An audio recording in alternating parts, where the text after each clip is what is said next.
Another year has come and passed, like moments through an hourglass. But at the end of this year's trail, an offering, a final tale of love long lost and then refound, and the child by which those dreams were bound, of a dusty hotel that was long past old, and the shadows and memories its hallways still hold. For things that are old have the best tales to tell, and usually they tell them well. And so it's here, my dear children, that our story truly starts, when the Lord sent once more to the earth an angel with a childlike heart. And on this night his mission was to find somewhere on this earth that human that best reflected his Son and carried on his work. And since this mission from his Lord had to be completed on this one night, the angel quickly unfolded his wings and towards the earth took flight. And this night, in case you have not guessed, was once more Christmas Eve, when snow and light and angels' flights all together weave.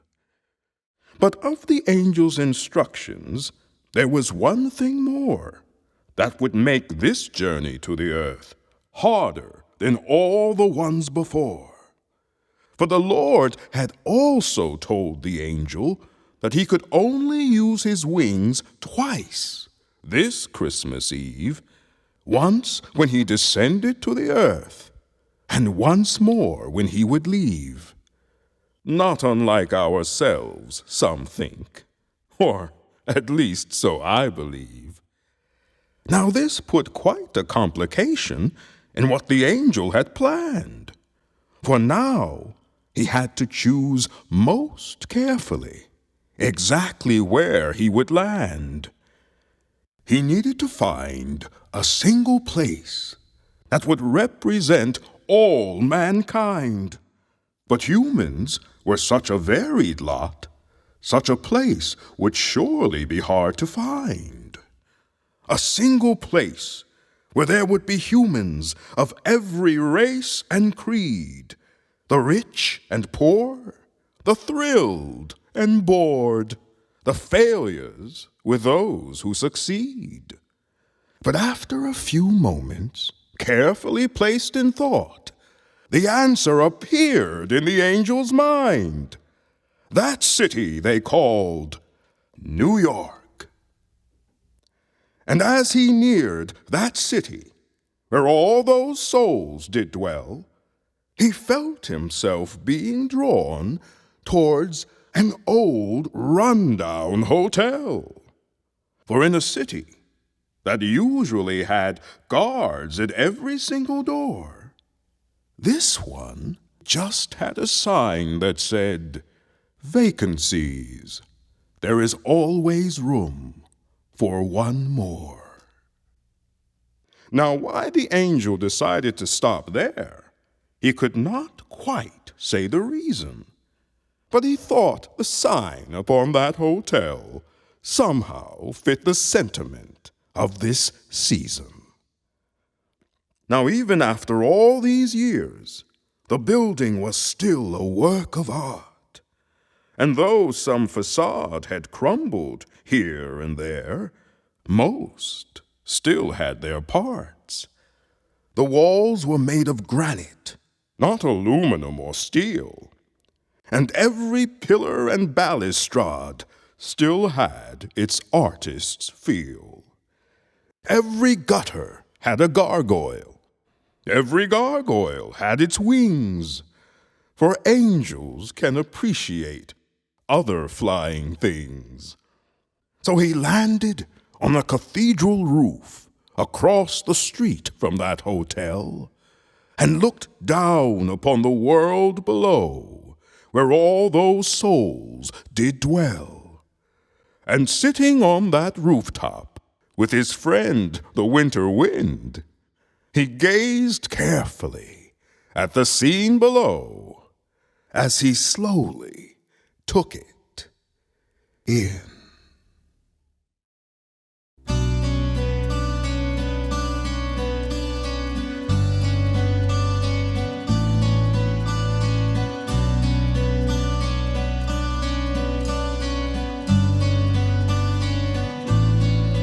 On a street in the night, in the cold winter's light, a child stands alone and she's waiting.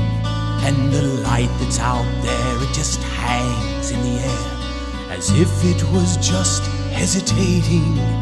And the snow, it comes down and it muffles the sound of dreams on their way to tomorrow. And when they appear this night, we'll hold them near. Where they will lead, it will follow. For here in this city of lights, this evening awakens the dreams that it might. The winter, it conjures the spells it will weave, so gently covers the ground. Christmas Eve.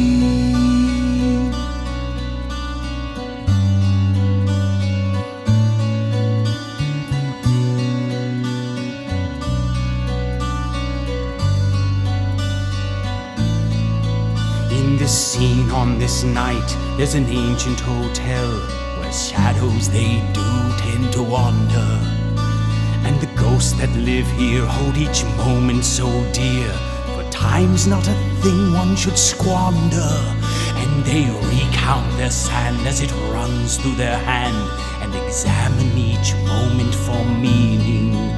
It can be wished upon till the moment it's gone, like day disappears into evening. For here in this city of lights, this evening awakens the dreams that it might. The winter, it conjures, the moment is seized, the snow gently covers the ground. Christmas Eve.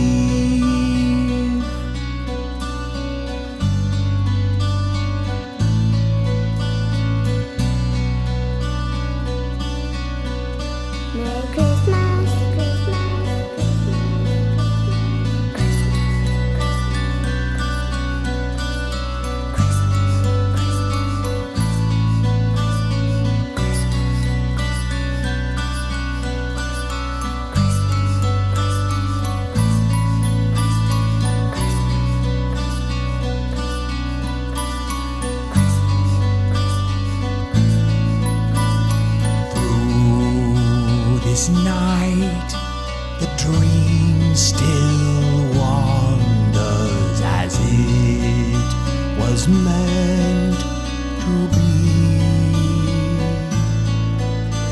And every year, this night grows fonder of children and circumstance caught in this childhood dance as the world turns around, keeping dreams off the ground. Windows of frosted ice, prisming candlelight, and somehow we start to believe in the night and the dream as it cuts through the noise, with the whisper of snow as it starts to deploy in the depths of a night that's about to begin, with the feeling of snow as it melts on your skin, and it covers the land with a dream so intense that it returns us all to a child's innocence. And then what you thought lost and could never retrieve is suddenly there to be found on Christmas Eve.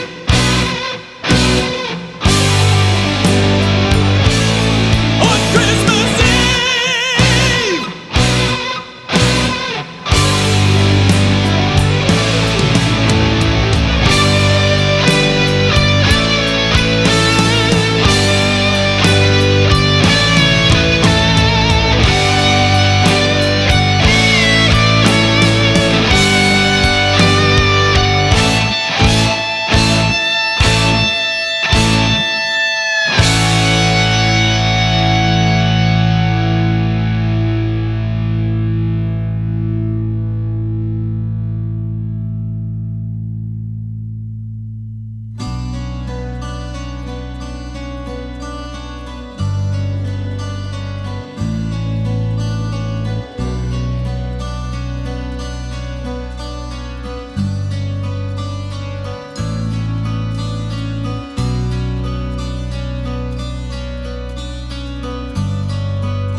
And so it was, in front of this hotel, our angel did finally arrive.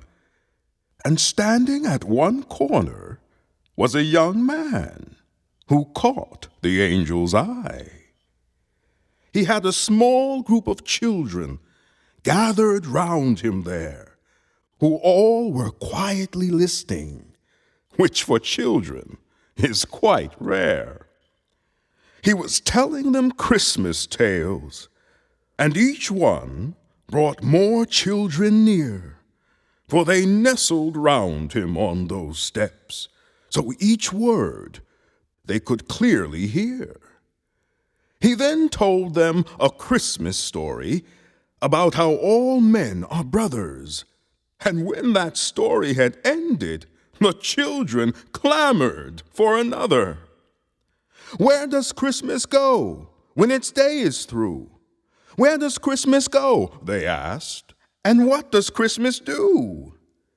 Now children have such simple requests.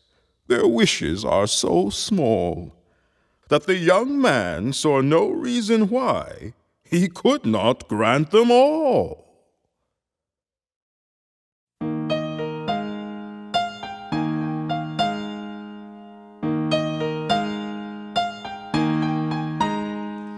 Somewhere beyond where the light rarely goes, somewhere beyond where the dark barely breathes, somewhere this night where the dark only knows, she awaits ever patient. She awaits rarely seen, but her moments are taken, for in the dead of the night, gathering light, Christmas dreams.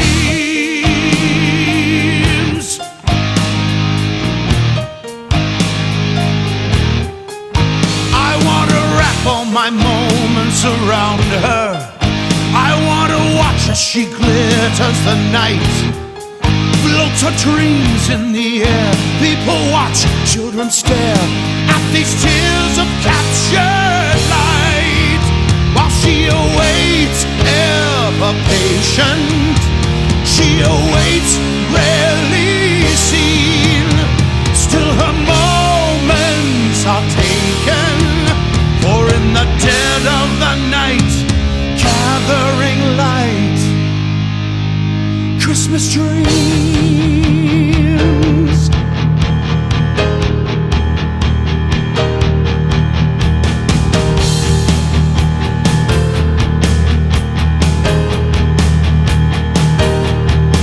And a tear falls upon her snow-white hair, and it runs to the end where it lingers there. Then it falls through the air of a winter sky till it captures a dream, and it's crystalline.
They liked his stories so much, they begged him not to let it end.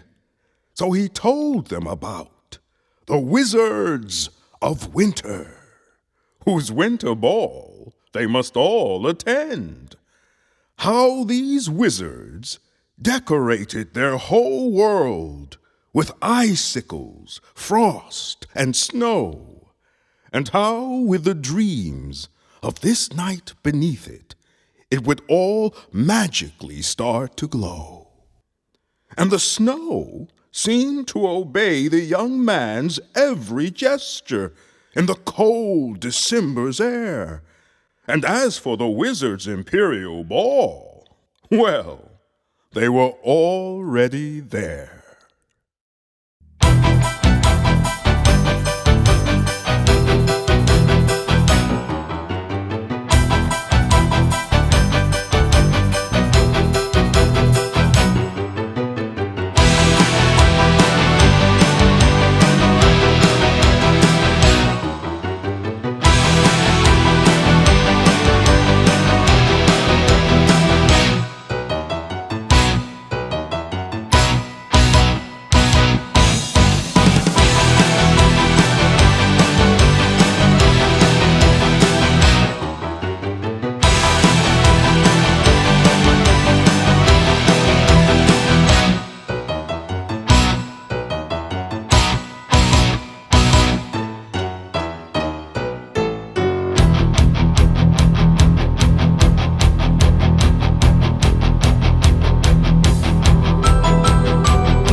Now every moment the angel spent listening, his time on earth diminished. But the angel found himself waiting there until each story was finished.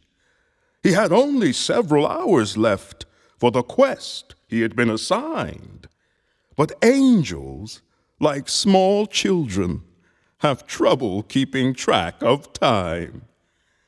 But in the end, it seemed this delay had turned out for the best. For now, there were grown-ups all around, listening with the rest.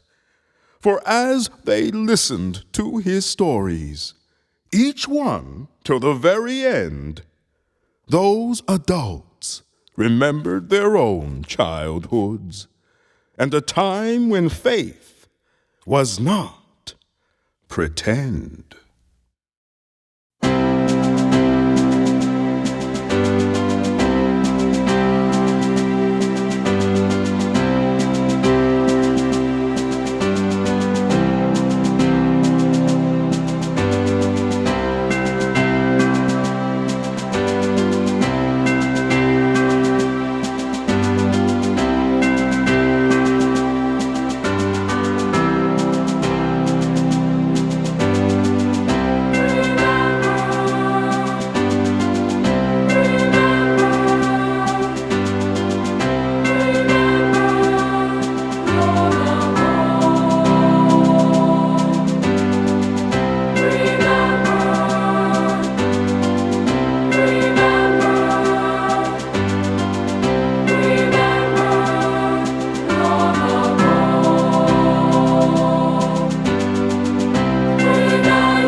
falling snow.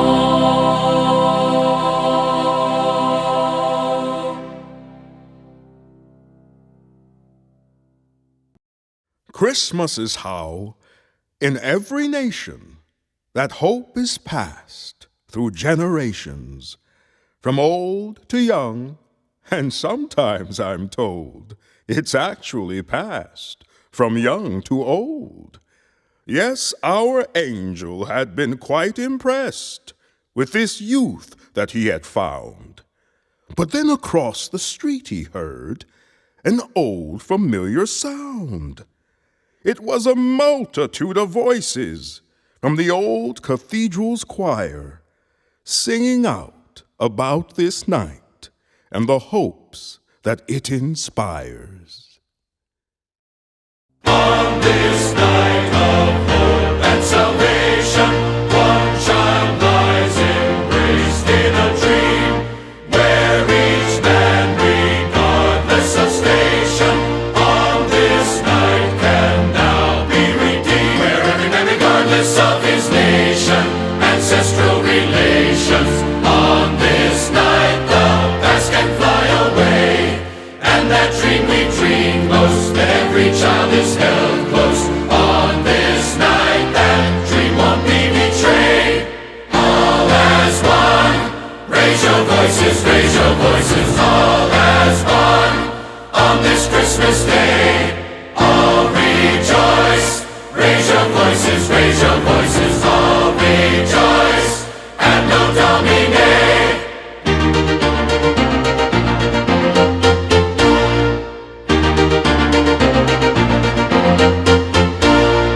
On this night when no child's forgotten, no dream sleeps where he cannot see, no man here is misbegotten, and this night's dreams are still yet to be. Realizing that the past can be forgiven, the future be rewritten. On this night where every child is saved, and that dream we dream most, that every child is held close. On this night that dream won't be betrayed. All as one, raise your voices, all as one.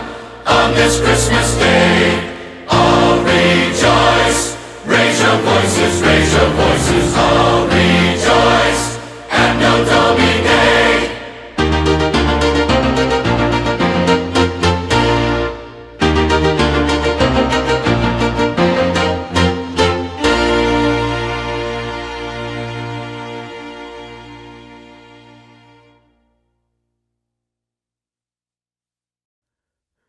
After the song was over, nearly every person there went to the cathedral's basement and started setting up tables and chairs. For that night, this church would feed any person in life who had less, and both those that gave and those that received left that night feeling blessed. Then the angel remembered something that his Lord's Son had once said, how one truly followed him when words and acts were wed. Some people claim to follow him, but themselves they just deceive. For his Lord's Son had said, you will know who truly follows me, not by what they say, but by their deeds. And this church was clearly filled with kind people of good will. But the angel had more time left on this night and continued to search on still. So the angel left the parishioners with their Christmas meal in happy bliss and returned once more to the hotel to make sure that there was no one there he had missed. And passing by a village square, he heard a brass quartet, whose Christmas concerto in the key of G he felt lighten his every step.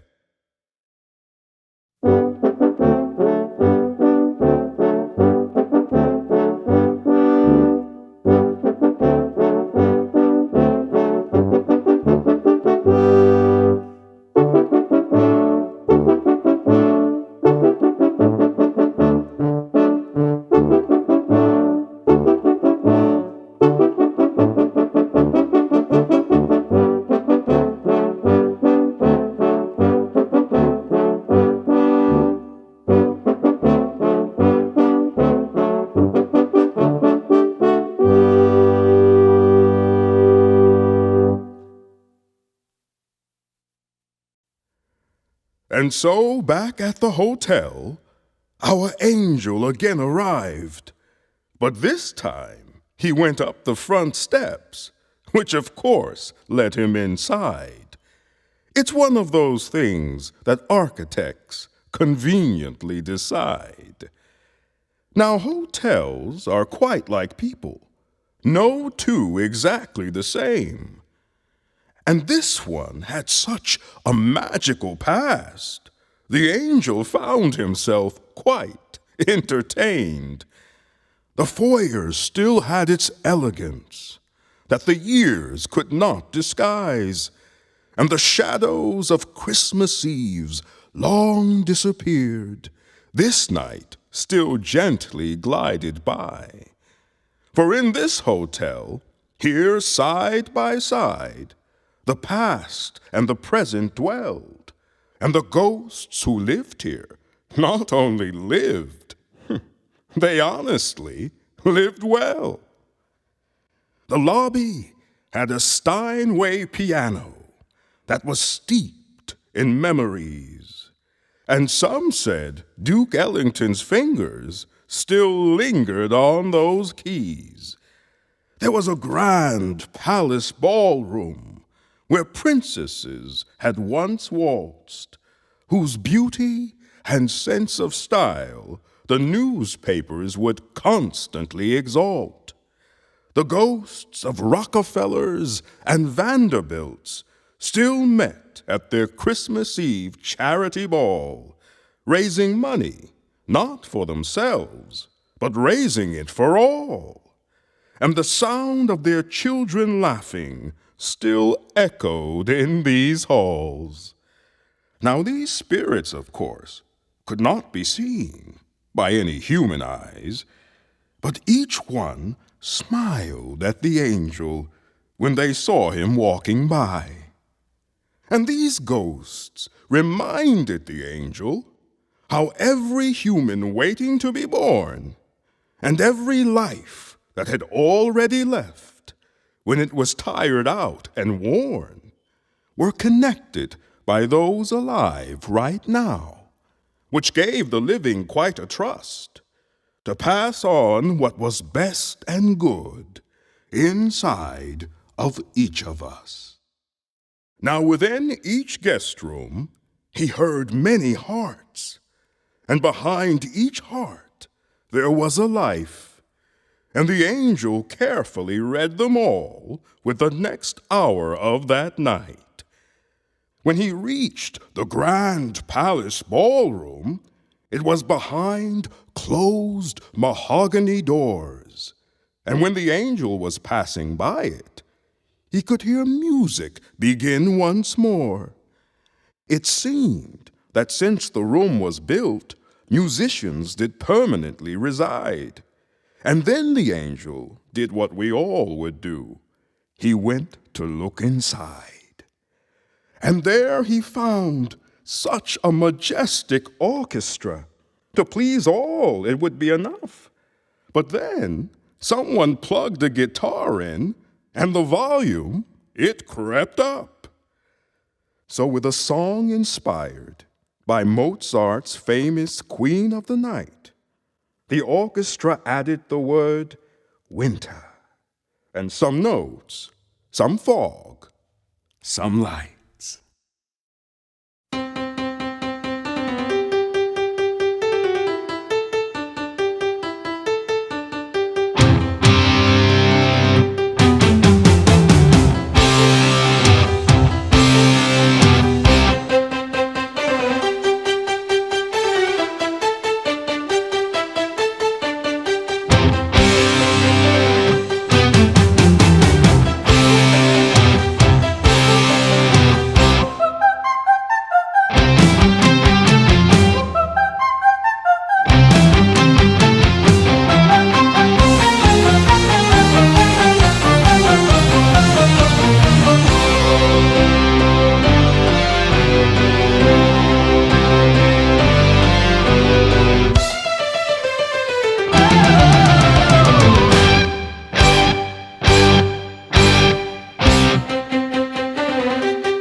he could have stayed there the entire night, for to him, music was the voice of God, for it never needed translation and could lift up lives that were often quite hard.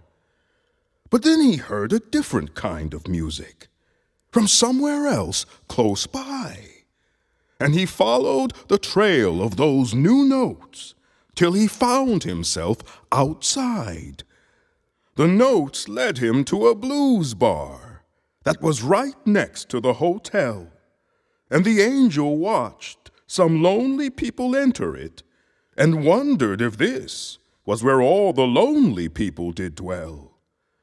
Then another guardian angel, who happened to be near, told him about the old blues bar and whispered in his ear, "Here, the tragically beautiful and the beautifully tragic drift through this night in a last quest for magic. Their faces are masks that so artfully disguise the wounds in their hearts, the scars in their eyes. Now these scars in their eyes never hurt, never bleed, but like cracks in a mirror, they distort all they see. For when the heart's an open wound, its greatest threat, I fear, is that the salt rubbed into it does come from one's own tears." Now there are many places on this earth that one thinks that God has forgot, but one can often find an angel or a saint where one assumes angels and saints are not. And then the other angel reminded him of their Lord's point of view. You'll know them not by how they appear. You'll know them by what they do. So when the next patron went inside, the angel followed him undetected. But what he found within that bar was not quite what he expected. There was an old piano player there, playing with a bluesy honky-tonk sound. And everyone who entered that room depressed, that piano player turned their night around. And one by one, he'd draw each person out of their self-imposed cage. And before they realized it, he had them singing on that stage.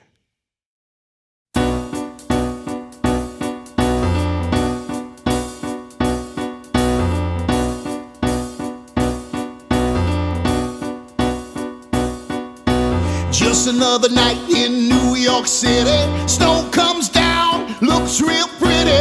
Don't know how, but suddenly there you are with Jelly Roll Morton playing for the bar. Inside here, lights are low, but each song has its own glow. As he floats them through that smoky air, we just can't believe he's really there. How old is he? Cannot say, but claims he taught Callaway. And on this night, I somehow believe him. Knows every song that Christmas got, even ones my brain has dropped. Just him and that old fir tree, all lit up this night, electric blue.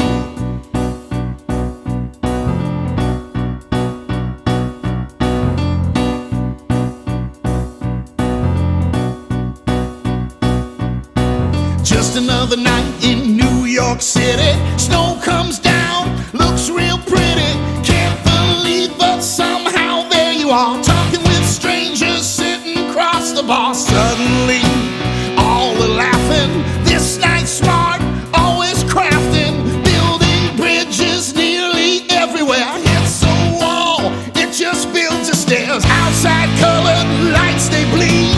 The snow is white and colors need, as it just comes down like pure salvation. It offers all its amnesty and makes your neighbor different see.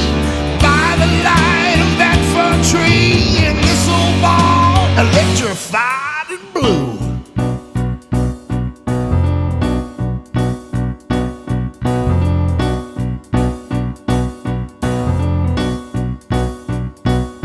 I got a drop dead simple childhood view of salvation. Perhaps that's how it was always meant to be.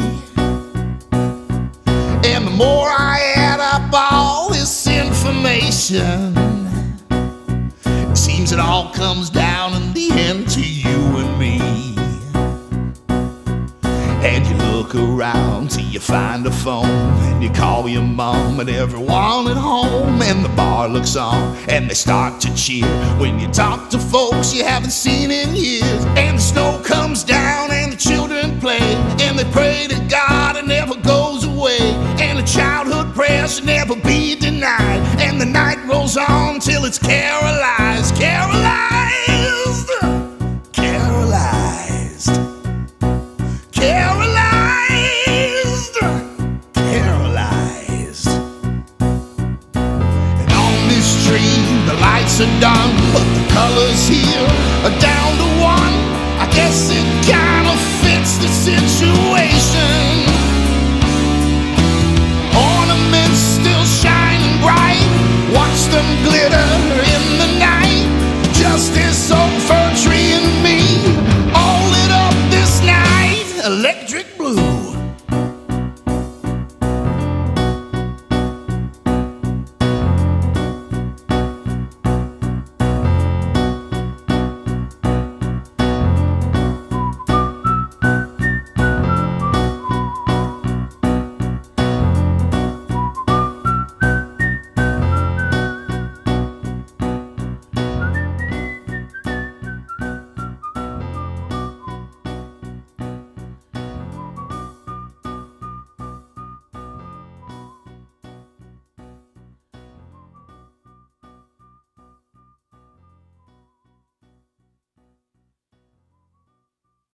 Then a guitarist and a bass player read some notes off a music page and added a little bit of jazz, a sound that never seems to age.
Now that old piano player knew that there were other musicians in that crowd And one by one he brought them up, and the music, it got loud.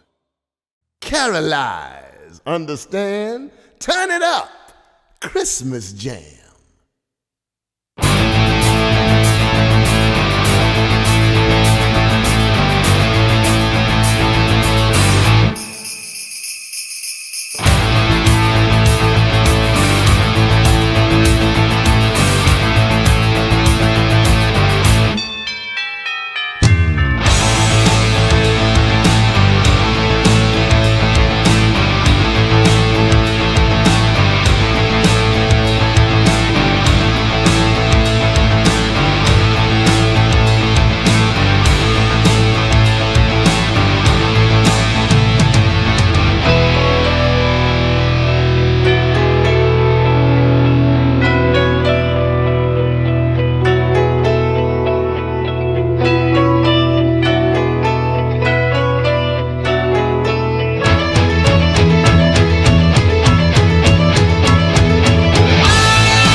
The band played on and on, with no one looking at their watch. And just when you thought it couldn't get any better, they would turn it up a notch.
By this time, a harder rocking stage would be impossible to find.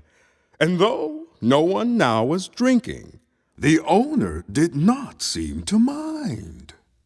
And the angel marveled how one man could turn around a life, and then that life turn around another's, and how it rippled through this night. But there was someone else in that room whose heart had not been changed. A heart that had grown so hard you'd have thought it could never be arranged. It was a businessman from downtown who had stopped there to rest his feet, and he clung to his drink where he watched his thoughts sink, while any strangers he refused to greet. You could see upon his face how happiness had been so long deferred, it was practically as if unhappiness was somehow by his heart preferred. Now the angel had not seen the businessman, though he had in that room been near, nor did the angel see him as he left the bar, when he could no longer stand this Christmas cheer. And as the businessman exited the door, he heard someone complaining on the TV. It was the Grinch ranting against Christmas. And the businessman found that he agreed.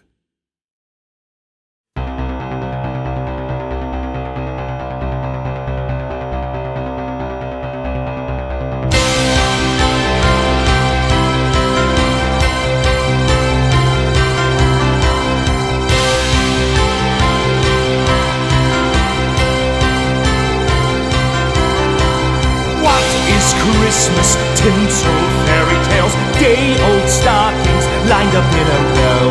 What is Christmas? Could someone tell me that?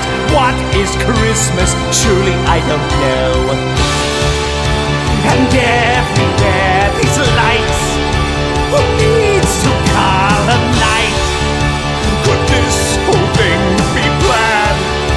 I do not understand this Christmas. Trees with covered lights underneath, they still are only trees. Do you think that one day perhaps they might find that Christmas is kind of a disease? Every year it's waiting for me, waiting for me. Every year it constantly defies, placing strangers there before me, spreading hope and cheer mixed in with happiness, paternal bliss, another Christmas alive!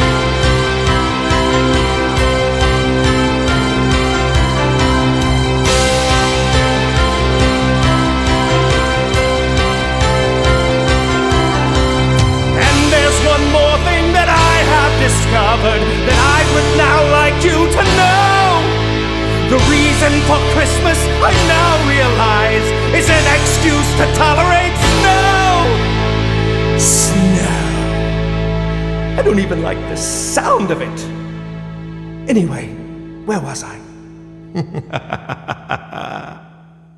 Oh, yes.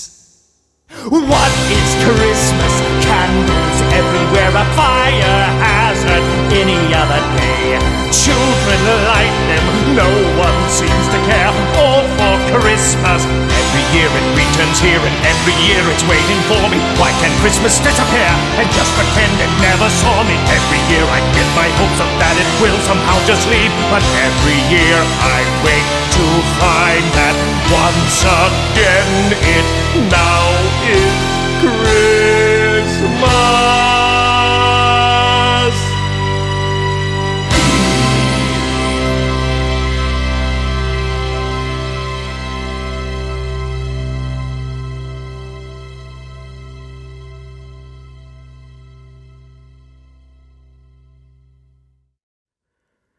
And though his time was growing strained, he could not walk away from this soul in pain. For in the dark, he had now seen the bleeding of a wounded soul, extreme.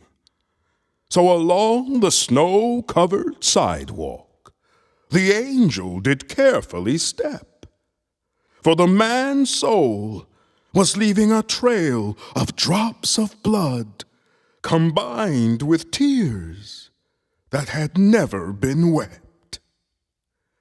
And then he saw the businessman who had been grumbling about this night, and he wondered how that man had carried this wound so long throughout his life.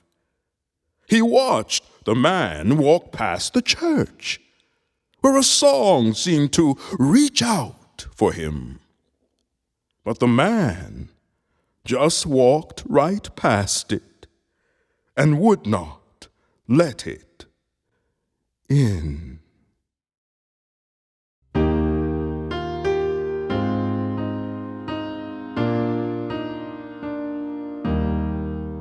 In a stable, in a manger, in the cold winter's air, in the arms of his mother, a child's lying there. In a city, in a village, though the years have gone by, the child still remains with the dream still close by. And each year on this night, that child reawakens. And each year on this night, that hope re-begins, that the dream he has offered might one day be taken for the sake of our brother, for the child who's forgotten, for the dream that is still lying there. Oh, come, O ye faithful, joyful and triumphant. Oh, come ye, oh, come ye to Bethlehem. Come and behold him, born the King of angels. Oh, come, let us adore him. Oh, come, let us adore him. Oh, come, let us adore him.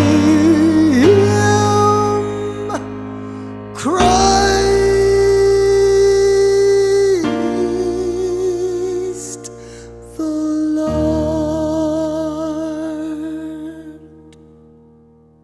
In a stable, in a manger, in the cold winter's air, in the arms of his mother, a child's lying there.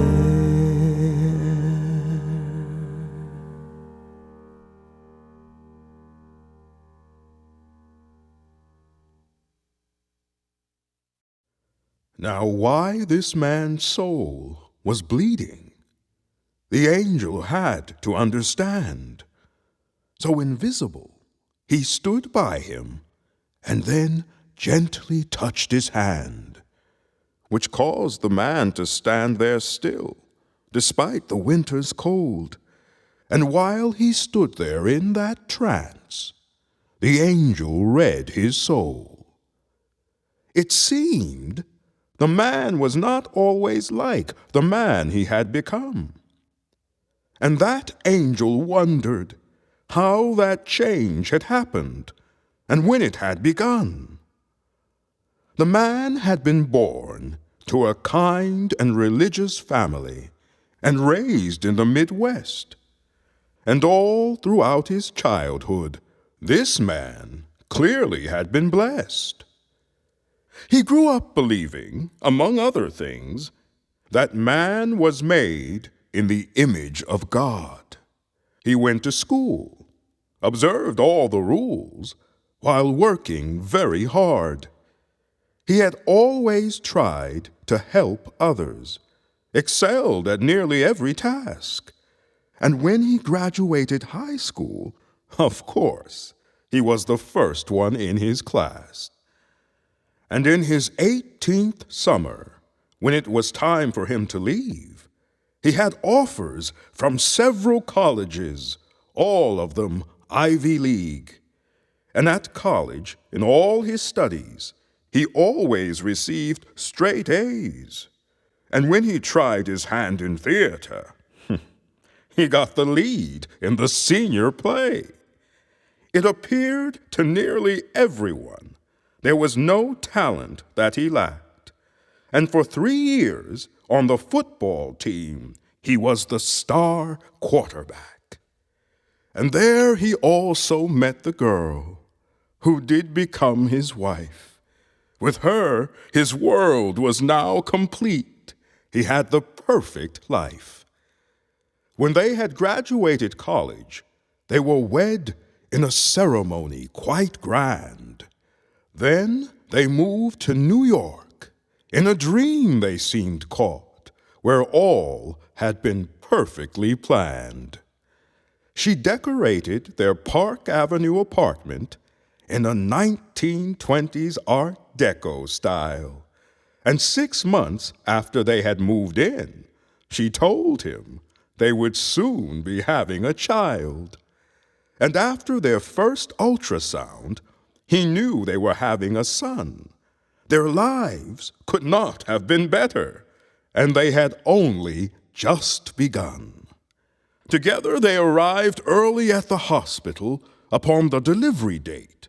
The father was taking no chances and did not want to risk being late. But while waiting outside the delivery room, he could tell that something was going wrong. For too many doctors were rushing in, with none coming out for too long. When her own doctor finally came out, with several nurses at his side, he said that his wife had started hemorrhaging, and despite their best efforts, she died. Then, in an effort to console him, a nurse gave him his newborn to hold. But from the way the child felt limp in his arms, he knew there was still more bad news to be told. The doctor then gave the prognosis as gently as anyone could. But before he could finish explaining, the father only too well understood. The child had been cut off from oxygen for minutes, which is far too long. The damage was now irreversible, his brain permanently malformed. He'd never hold a job, learn to read or even talk, and it would be a miracle if the child even learned how to walk.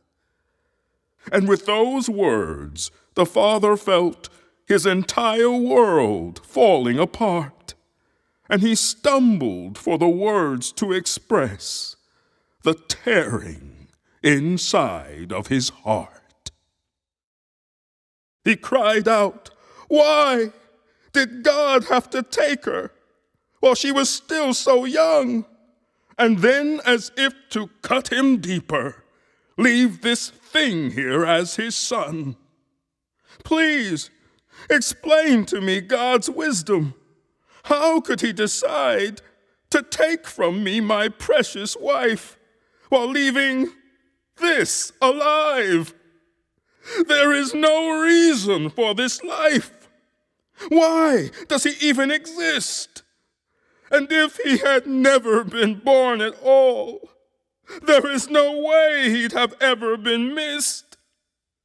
If man is made in God's image, then something here is surely amiss. For in the child I now see before me, there is nothing of God, nothing of God, nothing of God, nothing of God, nothing of God in this. And then he asked for the child to be placed in a state-run home, and after he had signed the papers, he walked into that night alone. And in this world he found unkind. He built a wall around his mind, and every year he'd add new parts until it had also enclosed his heart. He kept his job and paid his debts as he slowly became a silhouette of a man walking among the tombs while living his life within his wounds. He distanced himself from all his friends, even his sisters and brothers. And as time went by, he developed an eye that could only see the flaws in others.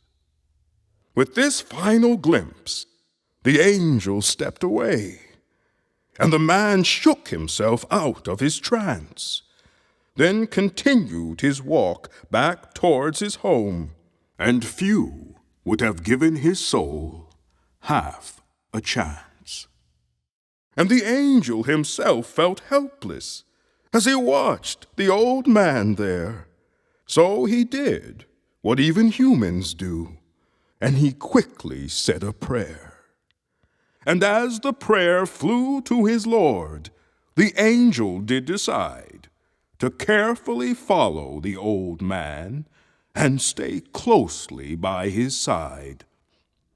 For on this night, can one deny the gift of a more sympathetic eye to cast upon our fellow man, and on this night to understand the frailty of childhood dreams like fireflies over summer streams? And if one dared to remove time's veil, could one retrace those childhood trails? But whispers in the winter's wind told of rescued dreams, forgiven sins. And who among us shall be deemed to rescue some forgotten dream? So on this night of Christmas Eve, as once again the spirits weave its snow-swept dreams and colored lights with bits of magic into each life, and as the snow comes gently down, its sole intent to reach the ground, to cover scars the world still feels, perhaps to give them time to heal. For as men invest in money, and professors in what they know, God invests in mercy, like winter invests in snow.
Now the old man was nearing a toy shop where he could hear a music box kind of sound from a miniature carousel with its miniature horses all circling faithfully around, and a little girl wearing a Russian-styled coat was carefully looking inside at the horses and knights and the trains with their lights, while she was imagining they all were alive.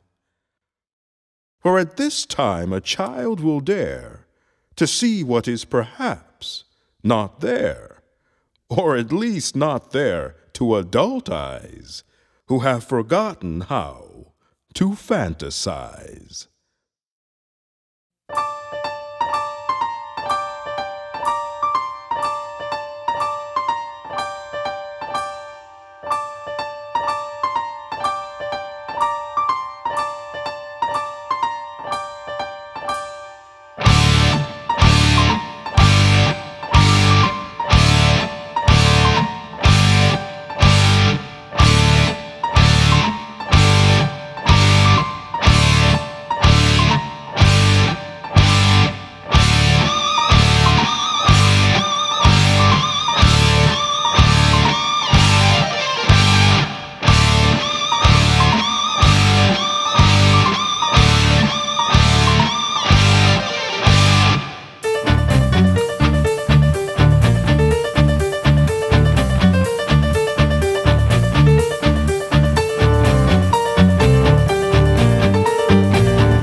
Now that young girl outside the store was trying to capture snow's magic, but each flake melted at her touch, which her young mind found quite tragic.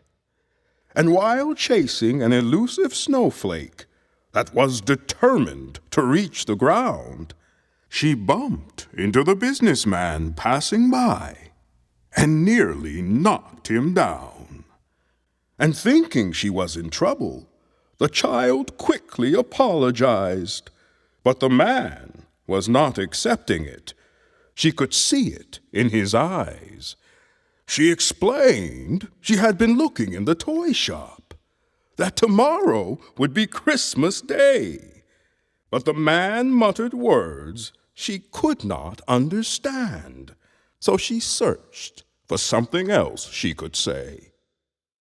"Do you have any children?" the child asked the man. "No," was his instant reply, and though he said it in his firmest voice, in his heart he knew he had lied. The girl was getting on his nerves, which were already shot. Something about her bothered him, but he could not say quite what. Then he noticed the time was approaching midnight. What was she doing on this street? When he asked the girl this question, the child seemed to retreat. She said she was staying with her parents at the hotel right next door. They were there for just this one night in room 1224. Then he said, "You best get back there as quickly as you can fly." And he watched as she ran all the way until she was safely back inside. Then he took several steps in the direction towards his home. But then he hesitated and took out his cell phone and called up the institution where he had left his son to find out if he was still there and alive, wondering if the past could be undone. The operator who answered searched the computer to see if the child had survived, and she was sincerely happy to tell him, "Your son is no longer here, but he is alive." Then the lady, who was very kind, said, "If you have a short while, I can give you all the information that is here inside his file. I see that at age 12, he had finally learned to walk and could understand most things people said, but has never learned to talk. He's living uptown in the Bronx at a boarding house hotel." And then the lady gave him the phone number and the hotel's address as well. And for the first time in many years, the man thought about his life and all the things he had left behind. And of course, he thought about his wife. And he wondered if she had lived, the things they might have done. But really, most of all right now, he thought about his son. Time, standing all alone, I bled for you. I wanted to, each drop my own. Slowly they depart, but fall in vain, like desert rain, and still they fall on and on and on. Got to get back to a reason.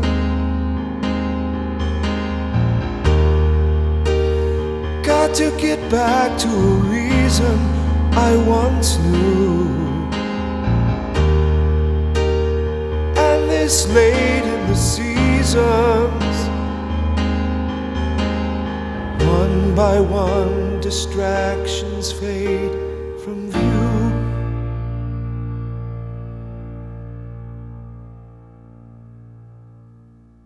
So drifting through the dark,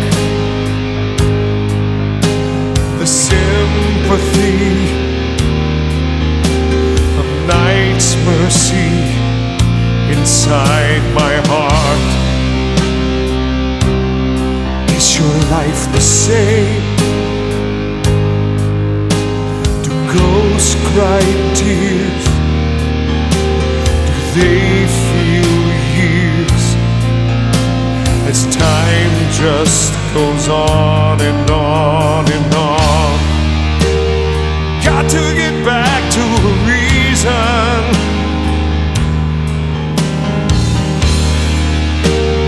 Got to get back to a reason I once knew. And this late in the seasons,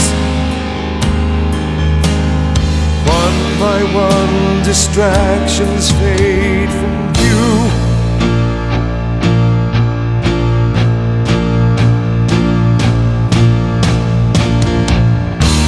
I'm looking for you, I'm looking for I don't know what. I can't see there anymore, and all my time's been taken. Is this what it seems, the lure of a dream? And I'm afraid to walk back through that door to find that I've awakened. The night seems to care, the dreams in the air, the snow's coming down, it beckons me dare, it whispers and hopes, it holds and confides, and offers a bridge across these divides. The parts of my life I tried to forget, it's gathered its peace and carefully kept somewhere in the dark, beyond all the cold. There is a child that's part of my soul,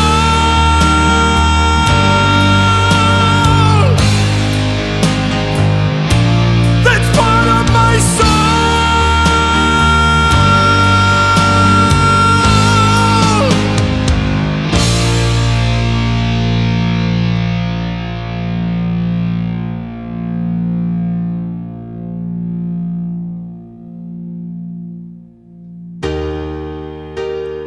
Got to get back to a reason.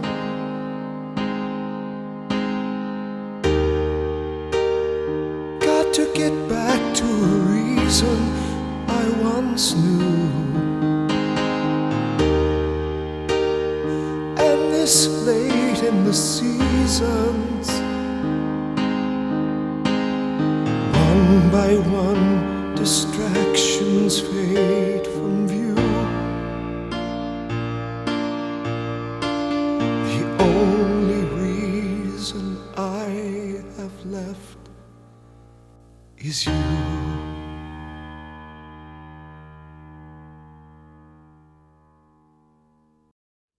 If he went there and saw his son, what words could he possibly say? Would his own child recognize him? And if he did, would he turn away? Dare he rekindle this hope, perhaps to only watch it die? And standing there in this man's place, I wonder, would you or I? Now the angel knew if enough time passes by, any hope can be smothered. So before it was dead, to the first prayer he had said, the angel quickly added another.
The old man stood there thinking, while staring in that old toy shop, with its carousel still turning round in front of a music box clock. For what good's a clock without a chime? A useless thing that just keeps time, recording moments that come and leave. But this clock's chimes struck midnight upon a lost Christmas Eve. And when the final chime had spoken, and the 12th bell had finally rung, the indecision in the father was broken. He now knew what had to be done. So he got into a yellow cab and prayed that it might lead through all this snow and street-light glow to a past he might retrieve. When the taxi dropped him off at the boarding house hotel, it was a run-down building with a musty, run-down smell. And he asked for his son from the hotel's night desk clerk, who said his son was not there. He was not back from work. When the father said that was impossible, the clerk replied, "I'm not here to debate, but he works at the hospital just down the block. If you want, you can sit here and wait. But he never returns till real late." Then the father tried asking another question, but the clerk went back to watching his TV, which was also playing How the Grinch Stole Christmas. And the father mused, "This movie has no sympathy." Well, at least not when it comes down to me. Once outside, he saw the hospital's entrance and went to the information by the front door, who confirmed that his son had a job there and worked up on the 17th floor. So he took the elevator up to that floor, which was marked maternity. And the man knew in his heart that this was a mistake, for his son working here could not be. But the nurse on duty reconfirmed that he did, and since her rounds were about to begin, if he would like to follow her, she would gladly take the father to him. So he followed her to a large, dark room that to him seemed unusually empty, except for several incubators glowing on the right, each with a trembling baby. These infants were all extremely frail and obviously in incredible pain.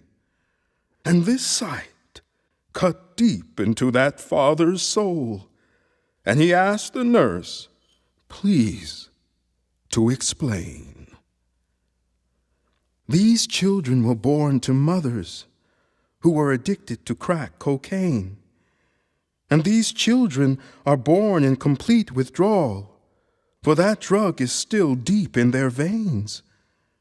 We can give them no other drugs to ease their withdrawals, since they are born premature and quite frail, and any form of painkiller could easily cause their small hearts to fail. And what does my son do here? The father asked. He is not a patient, I assume. The nurse did not say a single word, but nodded to the far left corner of the room. And there the father saw his son, who looked like himself when he was a younger man, rocking back and forth in a rocking chair, a trembling infant held in his hands.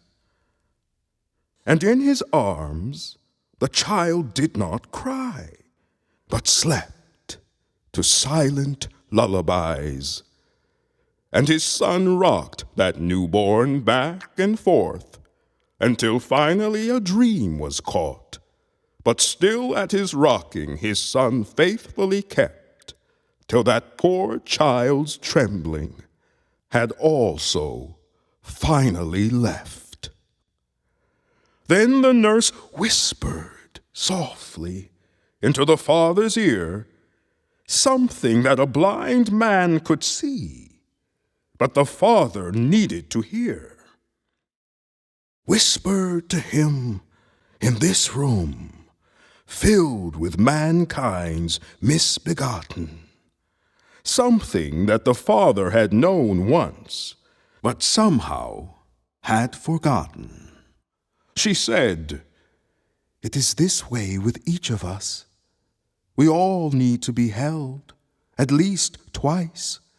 Once upon the day we are born, and once more when we leave this life.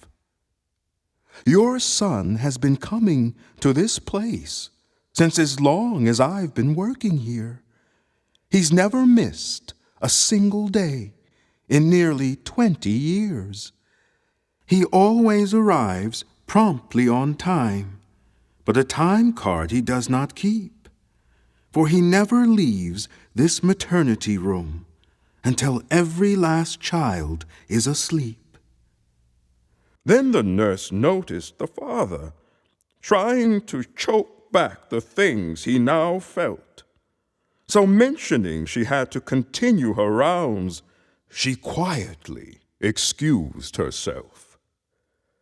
So he was now alone in the darkness, between the past and future caught, not knowing what to do, as his mind flooded with so many thoughts. Some beauty comes too early, while its moment never waits, and some beauty is always there, but never seen till it's too late. Look, there is a moment. It has just slipped away, and so we lose our lives in such ordinary ways. Where do we get our dreams from? Where do we get our faith? Is it something that we are born with, or is it something for which we must wait? The mist of things we once believed, the childhood truths for which we grieve, and in our lives, could we have missed those whom in the night the angels kiss?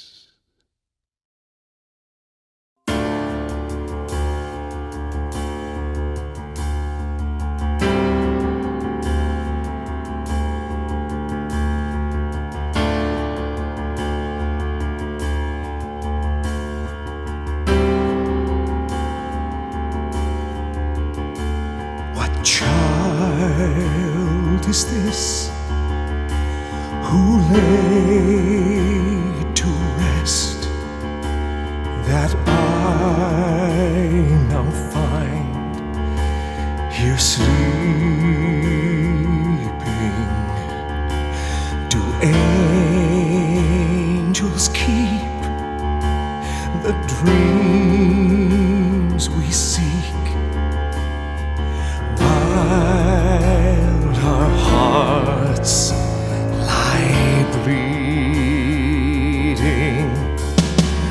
and could this be Christ the King, whose every breath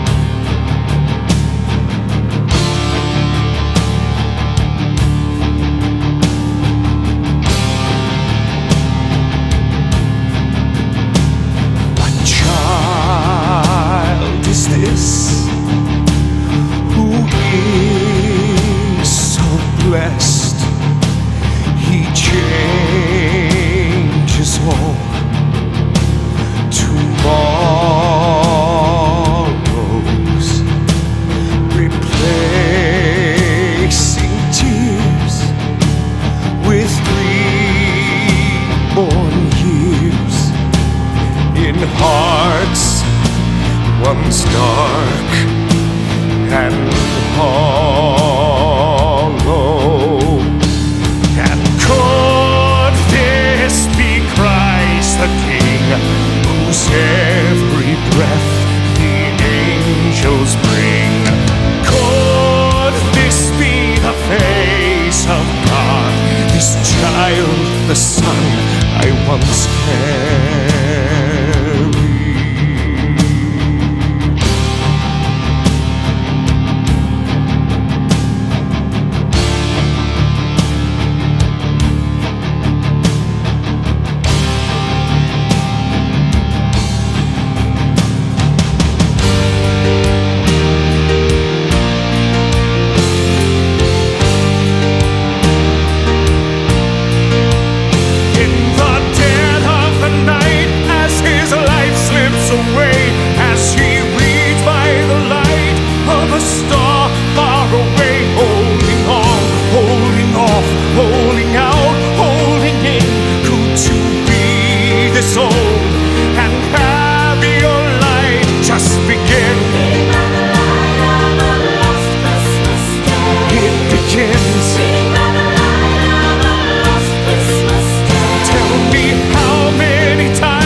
Looking at his son across the room, he feared to cross that great divide. But how long could he stay in this dark that allows us all to hide? Is there a wrong so great in life that it undoes every good we've ever done? Is there an act so good it would undo all our wrongs, every single one? And in putting his whole life into this gesture, would failing make it any lesser? Then through the window he thought he saw, in the falling snow so near, the outline of his son's mother's face. But then it disappeared. It was only there for a second, and a second's not long.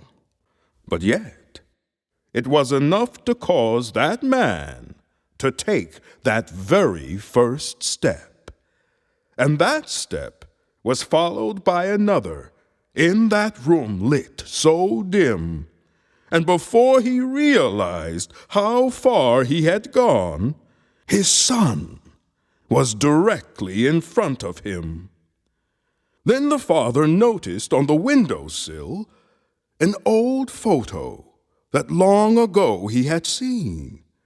It was a picture of him and his wife when they were both about 19. It was leaning against a folder that said property of the deceased, and underneath was his wife's name and the date it had been released. It was obviously her personal possessions that had been given to his son, because since he had left them all behind, the child was the only one.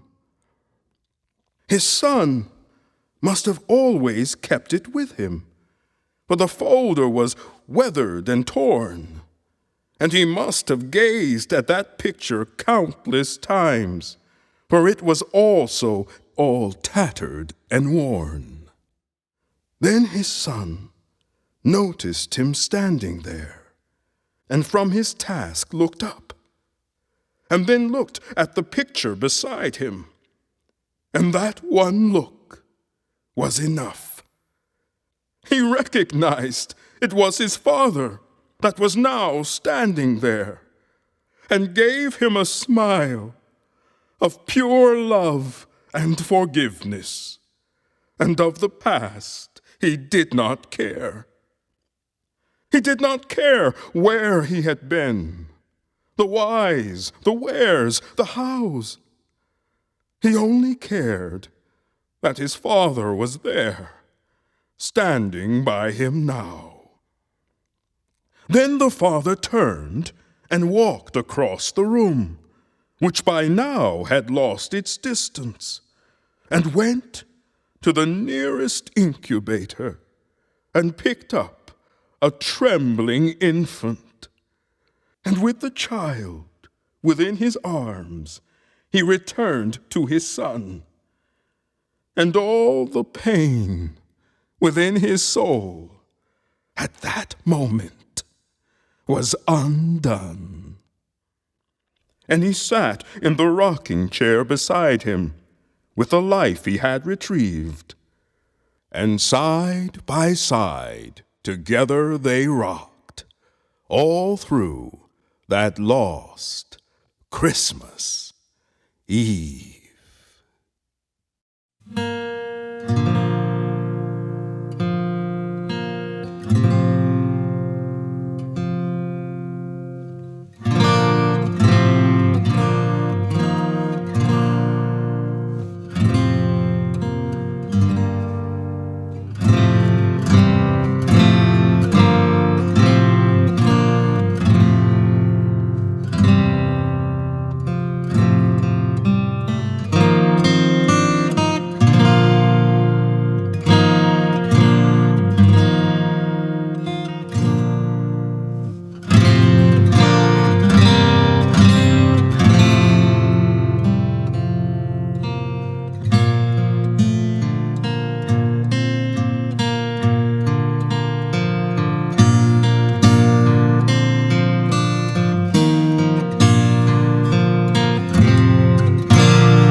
Now all that had occurred here this night, the angel had clearly seen, not unlike an old-fashioned movie upon a silvered screen that borders on the edge of a forgotten childhood dream. and from all that he had witnessed, he thought his answer he had found, and once more unfolded his wings and left earth's solid ground. With every sweep of those wings, across time and space he soared, until he found himself standing back in heaven before his Lord. And he told his Lord the name of the Father's Son. But then he hesitated, like a child in school, unsure of his answer. But the Lord, he patiently waited. Then the angel added the names of the parishioners at the church, the musicians, the storyteller, the operator, and the hospital nurse. Eventually, there was hardly a single person that the angel had missed. And then, at the very end, he placed the Father's name also upon that list. That anyone could reflect his Lord's Son was now the angel's view. All it took was to follow the simple words of his Son, to do unto others as you would have others do unto you. Then the Lord smiled at his angel and said, "You have done far more than your task. It's a gift that eyes rarely ever have that can see further than they are asked. You've returned the sight to a man who never had been blind, and added years unto his life without giving him more time. You found the Christ child lives in all hearts, every single one. And as to the quest you were assigned, I say, my child, well done." And so this night is ending, so close to where it did start, as the angel slept deep that night within his Lord's own heart. For hope never dies. At worst, it only sleeps. And all we surrender, Christmas safely keeps. Through the cold winter nights of the longest Decembers, till here by starlight we begin to remember that in the very end, the message that Christmas is always sending is that it's never too late to change any life's ending.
So Christmas Eve had come and passed, but not so Christmas Day.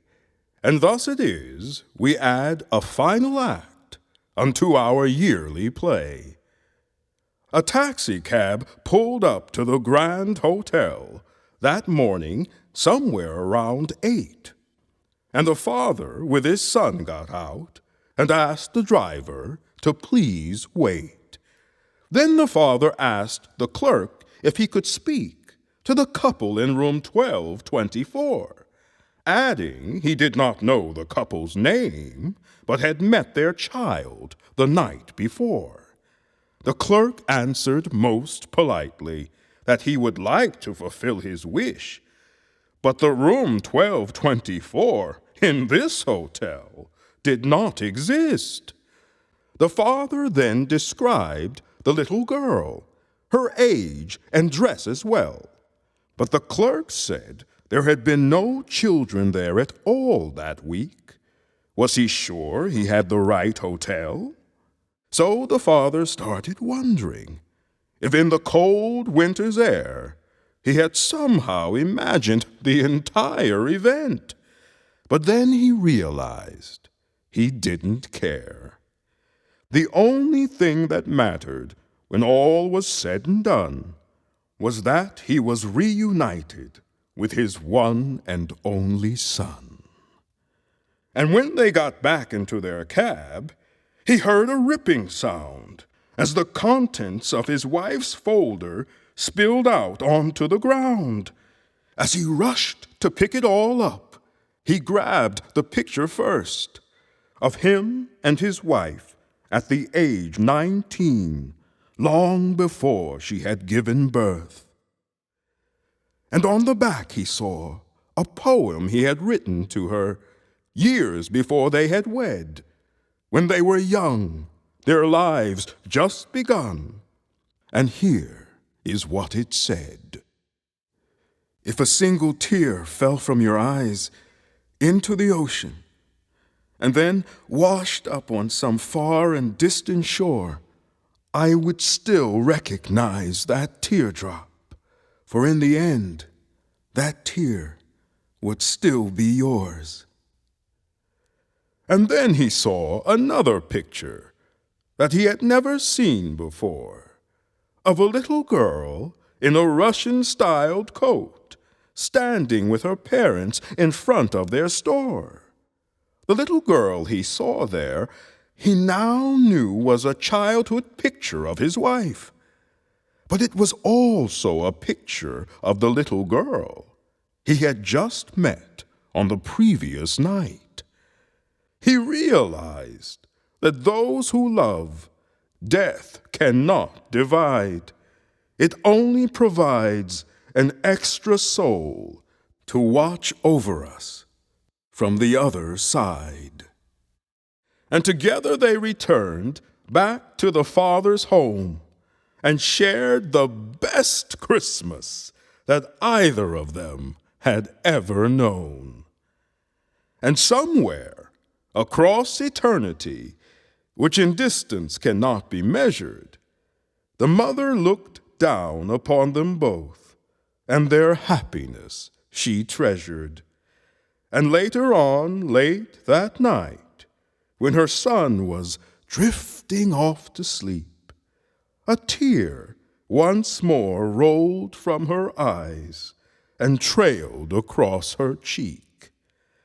But this one was a tear of joy that she could not keep inside, and this time she followed it through eternity across the great divide, till it landed by another joyful tear that her husband had just wept, and there unseen she joined him in the silent vigil that he kept. For we are all born mortal, like stars and candlelight, and all that really matters is what we do before we fall asleep each night.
Like the Sphinx knows silence, and the pyramids know time.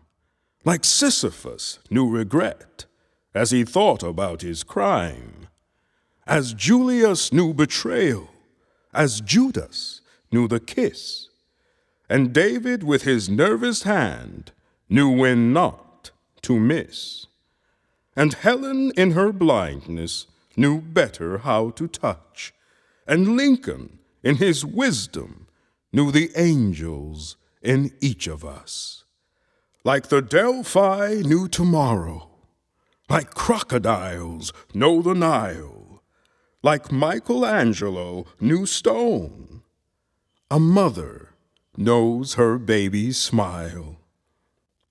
Then she placed her hand upon his lips in something akin to a kiss, and in her arms he stayed asleep as the night grew dark and the child dreamt deep.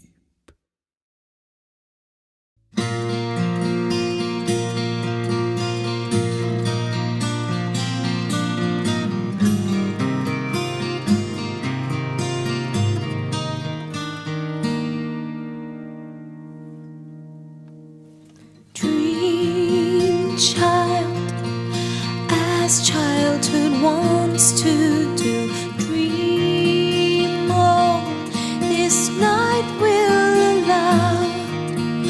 Dream, child, dream with an angel's view out there, safe in your clouds. Wait for me now. I will be there for you, no matter what tomorrow may bring. This I will vow. I will be there for this child with different dream, child. Stars have been rumored to see dreams within newborn eyes, and in their arms I believe they do keep safe until you arise. Wait for me now. I will be there for you, no matter what tomorrow may bring. This I will vow. I will be there for this child with different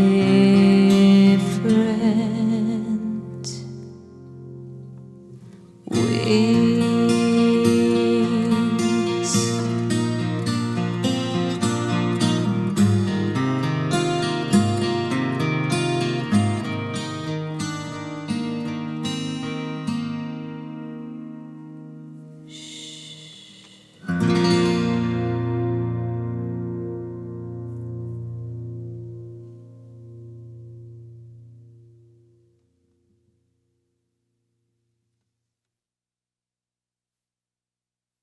And so it's here our story ends, exactly where it did start, in that labyrinth of mystery we call the human heart.